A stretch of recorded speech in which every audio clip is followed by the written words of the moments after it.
Baik para kawula Tinter, jumpa lagi kita di dalam seri video kuliah Dinamika Terbang ITB. Dalam video ini kita akan membahas materi bab 6 kuliah, yakni tentang analisis kestabilan statik suatu pesawat udara konvensional. Ingat lagi bahwa pesawat udara dalam penerbangannya memiliki 3 kondisi dinamika utama. Yang pertama adalah kondisi trim atau kondisi terbang stasioner atau steady flight, di mana resultan gaya dan momen pesawat udara ini ada pada kondisi bernilai 0. Kita bahas kondisi ini pada bab sebelumnya. Kondisi kedua adalah kondisi stabil, terbang stabil, yakni kondisi di mana setelah kondisi trim, apabila pesawat mendapatkan suatu gangguan dalam penerbangannya, pesawat dapat kembali ke kondisi trim semula atau dekat dengan semula dengan sendirinya. Itu kondisi stabil. Sedangkan kondisi ketiga adalah kondisi pesawat yang dapat berpindah dari satu kondisi trim atau satu kondisi setimbang ke kondisi setimbang lainnya sesuai dengan kehendak pengendali. Di dinamika terbang kita tidak akan mempelajari kondisi ketiga ini, hanya terbatas 1 dan 2, dan pada bab ini kita akan berkonsentrasi ke kondisi kestabilan pesawat udara, atau lebih spesifik lagi kestabilan statik pesawat udara. Jadi apakah kestabilan statik itu? Sebelum kita membahas langsung ke pesawat udara, ada baiknya kita gunakan dahulu analogi kestabilan dari benda yang lebih sederhana, seperti sebuah prisma segitiga seperti ini, a solid prism. Dan kita akan menggunakan pembantu lain, yaitu tangan pengganggu. Kita akan banyak menggunakan tangan ini. Untuk apa? Nanti kalian akan tahu seiring dengan video ini. Nah, prisma ini ada dalam kondisi diam, alias berada pada kondisi trim. Semua resultan gaya dan momennya adalah 0. Misalkan kita beri suatu gangguan pada prisma ini sedemikian rupa sehingga terangkat sedikit seperti ini. Apa yang akan terjadi saat kita lepas gangguannya? Maka prisma akan jatuh atau kembali ke posisi awalnya. Atau kalau ini tidak dipantek,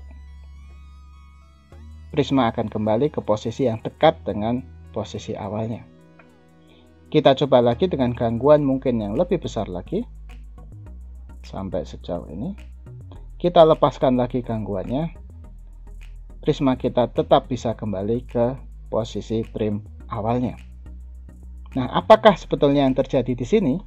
Kita coba saja gambarkan gaya-gaya yang bekerja pada prisma. Yang pertama tentunya adalah gaya berat, yang bekerja pada titik massa prisma ini mengarah ke bawah. Dan karena prisma ini diletakkan pada suatu permukaan, akan timbul suatu gaya normal yang ditimbulkan mengarah ke atas sebagai reaksi dari gaya berat tersebut. Keduanya bernilai sama tetapi saling berlawanan. Sedemikian rupa sehingga resultan gaya pada prisma pada kondisi ini adalah 0. Nah, saat kita beri gangguan, akan ada perubahan pada konfigurasi gaya-gaya yang bekerja. Gaya berat tetap bekerja pada center of gravity atau pusat massa benda. Akan tetapi, gaya normal hanya bisa ada atau hanya bisa bekerja pada tumpuan prisma ke permukaan. Dengan kata lain, gaya normal ini berpindah pada titik tumpu ini. Dengan adanya 2 titik tangkap gaya seperti ini, 1, 2, maka kita perlu memilih salah satu titik untuk analisis. Dan pada kasus ini, yang paling mudah untuk analisis adalah titik tumpu ini, tempat gaya normal bekerja. Karena titik ini kita bisa asumsikan tidak akan bergerak. Maka gaya berat ini, gaya W ini, menjadi memiliki suatu lengan momen terhadap titik tumpu. Maka suatu momen searah dengan jarum jam yang warna kuning ini pada kondisi terganggu seperti ini akan muncul. Sedemikian rupa sehingga apabila tangan pengganggu ini kita lepas, prisma akan jatuh karena momen yang muncul tadi. Dan prisma pun bisa kembali ke kondisi awalnya. Nah, seperti itu. Inilah inti dari kestabilan statik suatu benda. Kita beri benda itu gangguan, yang dalam hal ini adalah sudut theta. Tetapi akibat gangguan tersebut akan terbangkit dengan sendirinya suatu momen yang arahnya berkebalikan dengan arah gangguan awalnya. Bila theta arah counterclockwise ini kita anggap positif, maka dengan gangguan positif akan muncul momen negatif. Alias sekarang prisma kita punya kecenderungan untuk bergerak ke arah putar negatif. Sedemikian rupa sehingga jika gangguan dilepas, prisma pasti kembali ke posisi awalnya. Kenapa? Karena akibat momen negatif ini, prisma mempunyai kecenderungan gerak rotasional negatif. Karena momen akan menimbulkan percepatan. Dan ini terbangkit dengan sendirinya. Maka benda ini disebut sebagai benda yang stabil statik atau statically stable.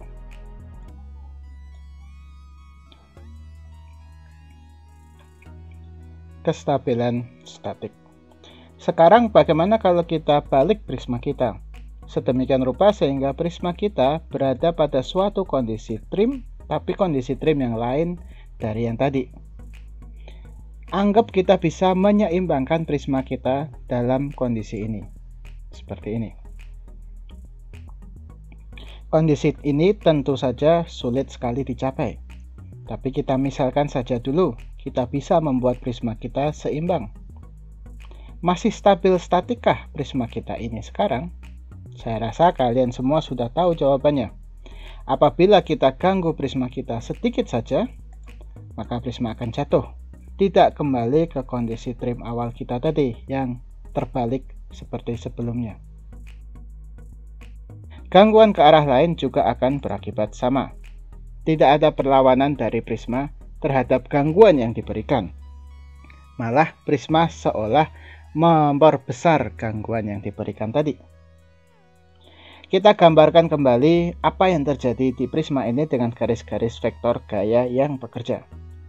Kondisi trim seperti ini memang sulit sekali dicapai karena garis gaya berat harus benar-benar satu garis, harus benar-benar berimpit dengan gaya normal reaksinya. Pada saat gangguan diberikan, kita hentikan waktu dulu karena kalian tahu seharusnya dia langsung jatuh. Gangguan kecil saja, ini bisa direpresentasikan sebagai theta atau gangguan seperti tadi. Garis gaya berat akan tetap bekerja pada titik massa, dan gaya normal tetap bekerja pada tumpuannya. Maka seperti tadi, gaya berat ini akan menimbulkan suatu momen. Tapi perhatikan, momen yang muncul akibat gaya berat di titik tumpu ini searah dengan arah gangguan. Kalau arah theta ini positif, maka momen yang timbul di sini juga positif. Akibatnya prisma memiliki kecenderungan bergerak positif juga, memperkuat gangguan. Hasilnya tentu saja jatuh, menjauh dari kondisi trim atau kondisi seimbang awalnya. Seperti itu. Jadi ini yang disebut benda atau kondisi benda yang berada pada ketidakstabilan statik atau statically unstable. Momen yang terbangkit dengan sendirinya tadi justru memperkuat gangguan yang terjadi. Nah, inilah konsep kestabilan statik pada dinamika, yakni suatu kecenderungan suatu benda, bisa prisma ataupun pesawat udara, untuk membangkitkan gaya dan momen dengan sendirinya yang langsung melawan gangguan pada variabel gerak. Gangguan yang dimaksud adalah gangguan setelah pesawat atau benda itu berada pada kondisi trim atau kondisi seimbang. Nah, kestabilan statik ini hanya akan fokus terhadap arah gaya atau momen yang melawannya tanpa memperhatikan besarannya. Jadi yang penting di sini adalah apakah ada gaya atau momen yang bisa melawan gangguan yang diberikan. Oke, nah sekarang kita masuk. Apakah kestabilan statik suatu pesawat udara? Kita perhatikan suatu pesawat udara dari kondisi trimnya atau kondisi seimbangnya. Contoh tentu saja terbang lurus, simetrik, stasioner seperti ini. Apabila kita manfaatkan tangan pengganggu kita beri gangguan pesawat kita, maka pesawat yang stabil statik akan bisa kembali ke kondisi trim awal, yaitu terbang lurus. Tentu saja pada kondisi nyata yang ada gas atau mungkin pesawat bisa melalui suatu kondisi turbulen. Harapannya pesawat tetap bisa kembali ke kondisi trim awal dan melanjutkan terbang stasioner simetrik awalnya. Gangguan itu juga bisa saja terjadi akibat input dari pilot itu sendiri. Pesawat yang tidak stabil statik, misalnya seperti suatu pesawat tempur, apabila mendapatkan gangguan, akan langsung menambah gangguan tersebut dan terguling dalam sekejap. Tentu saja ini dengan sendirinya. Kita tidak memperhatikan kendali dari pilot atau sistem otonomus yang berusaha menyeimbangkan pesawat. Pesawat itu dengan sendirinya kembali ke posisi semula atau dengan sendirinya terguling. Nah, seperti yang kita lakukan pada prisma sebelumnya, marilah kita menggambarkan mekanika dari kestabilan statik ini dengan memperhatikan seluruh gaya dan momen yang bekerja pada pesawat udara. Kita ambil yang stabil dulu. Gaya berat tentu saja bekerja pada center of gravity atau CG pesawat. Lalu ada gaya thrust atau gaya propulsi yang bekerja pada titik propulsi pesawat beserta momennya pada CG. Lalu gaya aerodinamika yang bekerja pada pusat aerodinamika atau aerodynamic center, yaitu lift dan drag, serta momen aerodinamika pada CG. Pada suatu kondisi trim awal, kita sudah tahu bahwa kondisi ini mensyaratkan resultan gaya dan resultan momen adalah 0. Lalu kita berikan gangguan, suatu angin gas vertikal ke atas. Apabila kita mengobservasi gangguan ini dari sudut pandang sumbu benda, maka kita bisa menggantikan gas ini dengan kecepatan benda, yakni arah positif sumbu Z benda. Itu sama. Ini adalah gangguan yang diberikan. Kecepatan ini, dengan adanya kecepatan awal pesawat udara, adalah tidak lain adalah sudut serang dari pesawat itu. Karena W atau kecepatan arah sumbu Z benda bertambah ke arah positif, maka kita bisa bilang pesawat memiliki gangguan delta alfa positif. Karena itu kita bisa gantikan gangguan gas tadi atau delta W ini dengan gangguan alfa, memanfaatkan tangan pengganggu kita. Seperti ini. Pesawat mendapatkan gangguan delta alfa. Nah, saat ini terjadi, saat pesawat kita diganggu dengan delta alfa ini, maka secara alami gaya aerodinamika pesawat udara akan mengalami perubahan. Yang paling dominan adalah bertambahnya gaya angkat. Karena gaya angkat ini bekerja di belakang CG, maka penambahan ini akan menimbulkan penambahan momen pitch yang arahnya negatif atau pitch down. Di sini kita bisa amati bahwa secara natural dengan sendirinya pesawat membangkitkan gaya dan momen yang melawan arah gangguan awal, seperti prisma yang stabil tadi. Dengan demikian, saat kita lepaskan gangguan kita, pesawat akan kembali ke posisi trim atau posisi seimbang awal, atau setidaknya dekat dengan kondisi trim awalnya. Jadi, apabila suatu pesawat udara diberikan suatu gangguan, lalu terbangkit suatu gaya atau momen yang melawan gangguan tersebut, maka pesawat kita disebut pesawat yang stabil statik statically stable. Dan ingat, karena ini ada di matra longitudinal, kita sebut ini sebagai kestabilan statik longitudinal. Nah, sebelum kita berlanjut, sebetulnya bagaimana apa yang terjadi pada pesawat kita yang tidak stabil tadi? Sebetulnya sama saja. Kita ambil contoh pesawat tempur ini kembali. Bekerja pada pesawat ini gaya gravitasi, gaya dan momen propulsi, dan gaya dan momen aerodinamika yang pada awalnya bisa ditrim atau seluruh gaya dan momennya bisa bernilai 0.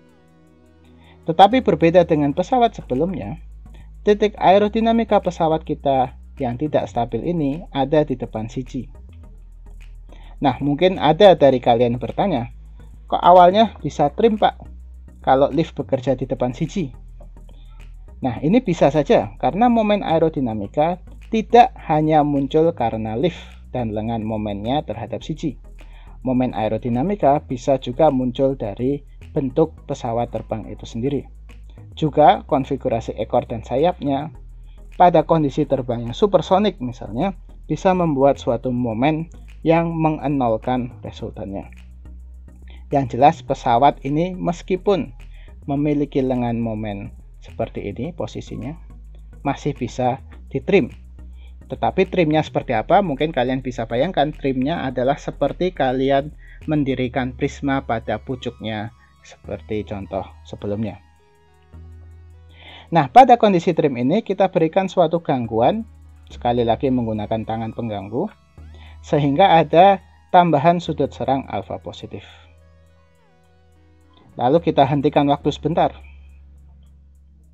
Di sini kita bisa lihat lift sama seperti tadi akan bertambah, tetapi karena lengan momennya ada seperti ini konfigurasinya, atau titik aerodinamika center pesawat udara ada di depan CG, maka momen yang tercipta adalah positif atau pitch up seperti ini.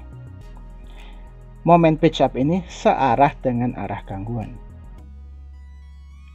Jadi yang terjadi kalau kita jalankan waktu kembali, pesawat ini akan menambah alfanya terus menerus sehingga satu saat pesawat itu sudah stall karena alfanya terlalu tinggi. Kalau sudah stall, pesawat ini tentu saja akan jatuh. Nah, ini adalah pesawat yang disebut sebagai suatu pesawat yang tidak stabil secara statik, di mana gaya dan momen yang terjadi akibat gangguan justru memperkuat gangguan itu sendiri atau searah dengan gangguan sendiri. Pesawat ini tidak bisa kembali ke kondisi trim awalnya dengan sendirinya. Loh Pak, tapi pesawat ini kan ada Pak, terbang, jadi stabil. Iya, stabil tetapi dengan bantuan. Bantuan apa? Bantuan dari sistem kendalinya. Kalian bisa lihat pada posisi ini, pesawat sudah menimbulkan suatu momen yang searah dengan gangguan. Jadi tidak stabil, mestinya dia akan terguling ke belakang. Tetapi pada saat ini terjadi, apabila kita defleksikan bidang kendalinya ke suatu konfigurasi, kita bisa menginduksi suatu gaya yang akan menimbulkan momen yang bisa melawan momen yang terjadi akibat gangguan ini. Sedemikian rupa sehingga kita bisa menghilangkan penguatan gangguan dan pesawat bisa dikendalikan atau bisa distabilkan. Akan tetapi sistem seperti ini disebut dengan sistem Stability Augmentation System atau SAS, sistem penambah kestabilan. Tetapi ini tidak akan kita bicarakan di dinamika terbang. Kalian bisa mengetahui bagaimana cara membuat sistem seperti ini di kuliah kendali terbang otomatik. Nah, kita kembali ke pesawat konvensional kita yang stabil ini. Kita sudah jabarkan akibat dari gangguan yang terjadi, yakni perubahan dari gaya angkat, serta terbangkitnya suatu momen yang melawan arah gangguan. Dengan kata lain, kita bisa melihat perubahan variabel gerak alfa ini dan pengaruhnya terhadap momen pitch. Apabila alfa naik atau semakin positif, momen harusnya turun atau semakin negatif karena delta alfa positif dan delta momen negatif. Kalau kalian ingat, ini berarti bahwa Cm alfa pesawat yang stabil ini atau turunan momen aerodinamika terhadap sudut serang ini bernilai negatif atau Cm alfa adalah negatif. Satu lagi turunan aerodinamika yang bisa kita dapatkan di sini tentunya adalah hubungan dengan perubahan lift terhadap perubahan sudut serang. Apabila alfa bertambah, lift bertambah, positif-positif. Jadi turunan aerodinamika atau CL alfa untuk pesawat yang stabil mestinya positif. Nah, nilai negatif untuk Cm alfa dan nilai positif untuk CL alfa adalah syarat kestabilan statik pesawat udara pada matra longitudinal. Artinya bila salah satu dari keduanya tidak tercapai, misalnya kalian mendapatkan pesawat dengan Cm alfa positif atau CL alfa yang negatif, maka pesawat udara tersebut tidak akan stabil statik di matra longitudinal. Gangguan alfa justru akan membuatnya terguling-guling. Dan ini adalah syarat kestabilan utama dari pesawat udara. Ingat, ini masih di matra longitudinal. Tentunya ada syarat kestabilan statik di matra lainnya yang juga akan saya jelaskan di video ini. Sekarang mari kita bahas kestabilan statik di matra lain. Kita ambil dulu matra direksional. Untuk itu, kita perlu melihat pesawat pada pandangan top view dari suatu kondisi penerbangan yang stasioner. Pesawat ini sekali lagi bisa mendapatkan gangguan seperti angin dari samping kiri atau suatu crosswind dari kiri. Dan mirip seperti matra longitudinal, gangguan ini bila dilihat dari sudut pandang pesawat udara, maka adalah muncul gerakan translasional ke kanan pada sumbu Y benda, arahnya positif. Dan perubahan kecepatan arah Y benda ini tidak lain tidak bukan adalah perubahan sudut slip samping pesawat, delta beta. Maka sekali lagi kita akan pakai tangan pengganggu kita untuk menghasilkan suatu gangguan sudut slip samping seperti ini, delta beta. Delta beta ini adalah suatu gangguan pada pesawat udara yang bisa terjadi karena gas tadi atau sebab lain seperti gerakan radar pada pesawat. Nah, pada gangguan ini, pada matra ini, bidang aerodinamika yang paling terpengaruh adalah ekor vertikal. Apabila beta positif terkena pada ekor vertikal, maka akan mengakibatkan terbangkitnya gaya samping pada VTB ini ke arah kiri. Karena terbangkit di bagian belakang dari CG, maka penambahan gaya samping ke kiri ini akan mengakibatkan momen yang arahnya ke kanan atau yaw ke kanan atau momen yaw positif. Arah positif ini akan melawan gangguan delta beta. Sedemikian rupa sehingga pada saat gangguan ini kita hilangkan, pesawat akan kembali ke posisi seimbang awalnya. Perhatikan sebelum kita lanjut, delta beta ini positif.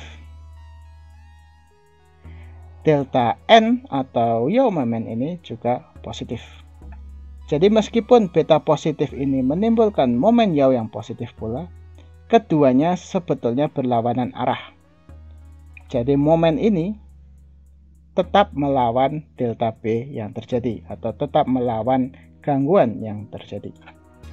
Kita mendapati di sini beta semakin positif, hasilnya adalah yaw yang semakin positif untuk suatu pesawat yang stabil, sedemikian rupa sehingga Cn beta kita adalah positif. Syarat kestabilan statik yaitu terbangkitnya momen yang melawan arah gangguan tetap terpenuhi.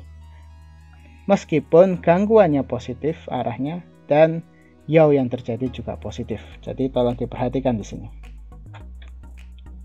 Satu lagi, kita punya turunan gaya samping terhadap sudut slip samping CY beta, dan ini nilainya adalah negatif. Karena beta positif tadi menimbulkan side force ke arah kiri atau negatif. Semakin positif betanya, gaya ke samping semakin negatif.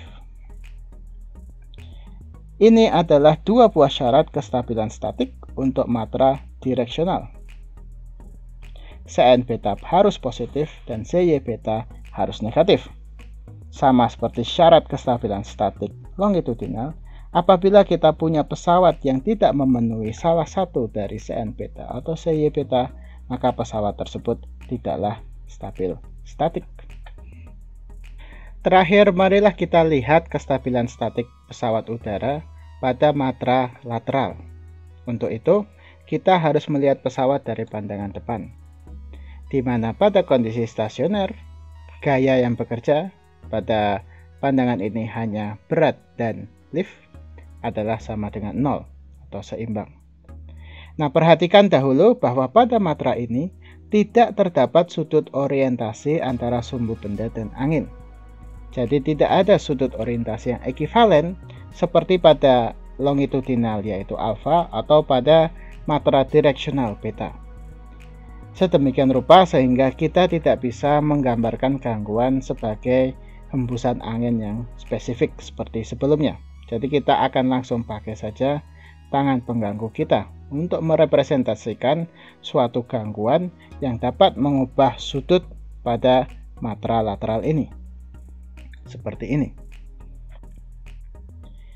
Ini bisa berupa gangguan aileron ataupun gangguan rudder ataupun gangguan lainnya, yang jelas pesawat kita jadi memiliki suatu gangguan delta mu. Seperti itu. Nah, delta mu secara sendiri tidak akan menimbulkan perubahan gaya pada aerodinamika. Tidak ada gaya aerodinamika yang berhubungan dengan sudut bank atau sudut roll. Akan tetapi, gangguan ini tetap mempengaruhi keseimbangan pesawat udara, yakni dari perubahan kerja gaya berat terhadap benda kita, terhadap pesawat kita. Karena gaya gravitasi atau gaya berat ini selalu mengarah ke pusat bumi pada sumbu Z horizontal lokal, sudut bank ini akan menimbulkan faktor gaya berat di sumbu Y benda. Jika kita proyeksikan gaya berat ini sekarang ke sumbu benda, maka akan muncul gaya berat WZ dan gaya berat WY. Akibatnya, kita menjadi punya suatu ketidakseimbangan gaya. WZ ini pasti lebih kecil dari L karena kondisi awalnya L ini sama dengan W. Dan WY ini, gaya berat di arah sumbu Y benda, tidak memiliki padanannya di arah sebaliknya. Nah, dengan kata lain, bank angle ini atau tambahan sudut bank ini akan menyebabkan kecenderungan pesawat untuk bergerak ke atas, delta W, dan untuk bergerak ke samping, delta V, akibat ketidakseimbangan gaya yang terjadi. Lalu tentu saja kalian pasti masih ingat perubahan kecepatan arah sumbu Z delta W ini adalah perubahan sudut serang, dan perubahan kecepatan arah sumbu Y atau delta V ini adalah perubahan sudut slip samping. Nah, jadi sudut bank tadi yang secara langsung tidak mempengaruhi gaya-gaya aerodinamika ternyata menimbulkan ketidakseimbangan gaya yang justru menimbulkan alfa dan beta sekaligus. Nah, perubahan alfa ini sudah kita bahas pada matra longitudinal. Gaya dan momen yang muncul karena sudut serang ini tidak akan berpengaruh pada gangguan sudut bank. Jadi kita bisa hilangkan itu di matra lateral. Yang kita perhatikan adalah delta B, delta beta, karena delta beta adalah delta V itu. Akibat dari delta beta ini dapat muncul suatu gaya samping Y, gaya samping Y. Tetapi gaya samping ini juga sama seperti alfa tadi, tidak melakukan perubahan pada delta mu. Gaya yang terjadi tidak melawan disturbance. Dan Cy beta sendiri Y akibat perubahan beta sudah kita bahas di matra direksional. Yang penting di sini adalah munculnya momen roll akibat beta. Dan momen roll yang diinginkan adalah momen roll yang melawan sudut bank. Seperti ini arahnya. Kalau kita ingin pesawat kita stabil, gangguan bank positif, ini positif, harus menimbulkan gangguan roll yang negatif atau roll ke kiri.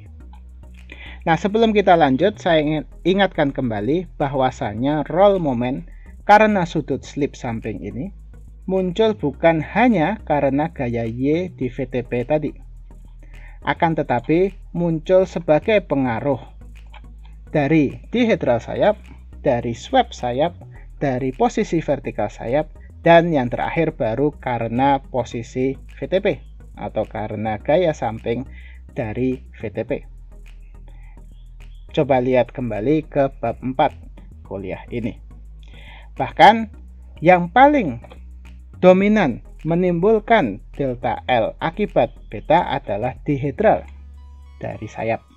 Sedemikian rupa sehingga CL beta atau CL karena beta, roll karena beta disebut sebagai dihedral effect. Ini juga alasan kenapa tadi saya hilangkan dulu Y-nya sebelum menggambarkan delta L, agar kalian tidak salah mengira delta L ini muncul karena delta Y sebelumnya. Oke, jadi misalkan pesawat kita stabil di matra lateral, maka roll haruslah melawan gangguan bank ini. Sedemikian rupa sehingga jika kita lepas gangguan kita, pesawat berputar kembali ke kondisi trim semula. Kestabilan ini hanya akan ada apabila pada saat sudut slip samping bertambah, gaya roll berkurang. Sudut slip samping bertambah positif, gaya roll berkurang menuju negatif. Maka CL beta yang kita miliki pada pesawat yang stabil tadi haruslah negatif. Dan ini adalah satu-satunya syarat kestabilan statik di matra lateral. Kalian bisa perhatikan di sini bahwa syarat kestabilan pesawat tetaplah aerodinamika, meskipun gangguannya adalah gangguan banking yang bukan variabel aerodinamika. Nah, syarat kestabilan lateral ini biasanya disandingkan dengan syarat di matra direksional karena saling mempengaruhi. Terlebih karena gangguannya bisa selalu dianggap sebagai gangguan beta atau gangguan slip samping. Lalu secara lengkap, syarat kestabilan statik pesawat udara konvensional yang paling dominan adalah nilai-nilai dari 5 koefisien ini. Cm alpha, Cl alpha, di mana Cm alpha harus negatif, Cl alpha harus positif. Lalu Cy beta, Cn beta, dan Cl beta, di mana Cy beta harus negatif, Cn beta harus positif, dan Cl beta harus negatif. Terakhir, perhatikan bahwa kelima koefisien ini menunjukkan pengaruh variabel gerak, alfa dan beta terhadap gaya dan momen. Nah, kalau kita ingat bahwa pesawat udara itu bergerak di 6 derajat kebebasan, maka kita bisa membuat suatu tabel yang menghubungkan 6 arah gerak dengan 6 gaya dan momen yang terjadi. Seperti ini. UVW PQR, gerak translasi dan gerak rotasi dengan gaya dan momen. Nah, sebelum kita lanjut, kita ubah dulu X dan Z ini kita ganti sedikit sebagai min D dan min L, drag dan lift. Sedangkan V kita ubah jadi beta dan W kita ubah jadi alfa. Maka 5 syarat utama kita dapat dimasukkan pada tempatnya seperti ini, di mana apabila pesawat kita stabil statik, tandanya harus seperti ini. Negatif untuk Cy beta, positif untuk Cl alpha, negatif untuk Cl beta, negatif untuk Cm alpha, dan positif untuk Cn beta. Dan seperti yang kalian bisa tebak, ada banyak koefisien yang bisa menjadi syarat. Setidaknya ada CDU, CMU, CLP, CMQ, dan CNR. Ke-10 koefisien ini ada syarat masing-masing untuk menjadi stabil. Ada yang positif dan ada yang negatif. Kenapa begitu? Hal ini akan dijelaskan di video kestabilan statik berikutnya. Nah, kotak-kotak lain untuk pesawat konvensional, kotak-kotak lain ini biasanya pengaruhnya kecil, jadi jarang sekali dipakai selain ke-10 ini. Maka dari itu, ke-10 koefisien aerodinamika ini menjadi syarat kestabilan statik untuk pesawat konvensional.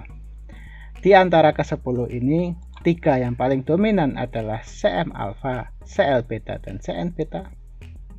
Pada kuliah desain pesawat udara, ketiga ini harus bisa ditentukan dan harus memenuhi syarat kestabilan statik. Kemudian ada syarat kestabilan statik, tetapi variabelnya adalah variabel dinamik P, Q, dan R atau kecepatan putar. Ketiga ini disebut dengan aerodinamika damper. Dinamik koefisien tetapi damper aerodinamika untuk kestabilan statik. Nah, dengan ini, dengan ke-10 koefisien ini dan syarat-syaratnya, kita bisa menganalisis, mendesain suatu pesawat udara yang bisa stabil statik. Sedemikian rupa, sehingga pesawat Anda apabila mendapatkan suatu gangguan kecil, tidak akan langsung jatuh seperti ini. Atau tidak sedikit-sedikit minta sistem kendali yang bekerja. Demikian, terima kasih.